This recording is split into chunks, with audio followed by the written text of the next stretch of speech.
بركه اليوم صغريت، انا صغرت بزاف وقيله، صار حلقي صافي نشف وانا صغرت. دابا ندوزو للمعقول. السلام عليكم البنات، كي دايرين؟ لاباس عليكم؟ كلشي بخير؟ اول حاجه مرحبا بكم في القناه ديالي ساري فلوغ. اليوم جبت لكم واحد الفيديو منوع، فيديو زوين، يعني فيديو كينتظروا الملايين من المغاربه. كان كلنا على قدم وساق، وحنا كنتسناو الفوز المغربي، والحمد لله حققوا لنا هذا الشيء اللي كنا كنتمناو وكيتمناو كل مغرب ومغربيه، والحمد لله. وكل شيء حتى اللي ماشي مغربي اللي كان كيتفرج، يعني العالم باسره كل شيء كان كيترقب هذا الفوز هذا، الحمد لله. وجاب النتيجه، اللهم لك الحمد، فرحونا. وهزوا الرايه المغرب في العلالي، الحمد لله. وعقبال الكاس، عقبال نصف النهايه والنهايه، ويا ربي يكون الكاس من النصيب ديال المغاربه، من نصيبنا حنايا سيدي ربي الحفيظ. علاش لا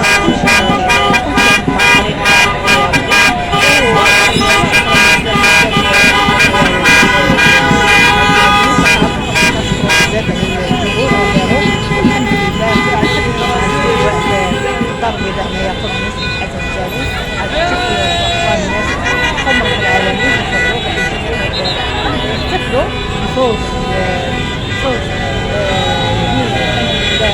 كان فوز منتظر، الاسود الاطلس لعبوا من بدايه المباراه، من اول مباراه ديال التثبيت مع كرواتيا، مع كندا، مع كل واحد كان المهم كان لعيب زوين هاد المره لعبوا في كورونا، ايام زمان، ايام السفلاني، ايام خيري ودبالة وزاكي. تحياتي لهم جميعا، شكرا لكم بزاف على الفيديو، الى الاخر. السلامه، باي باي. ما تنساوش البصمه يا حبايبي.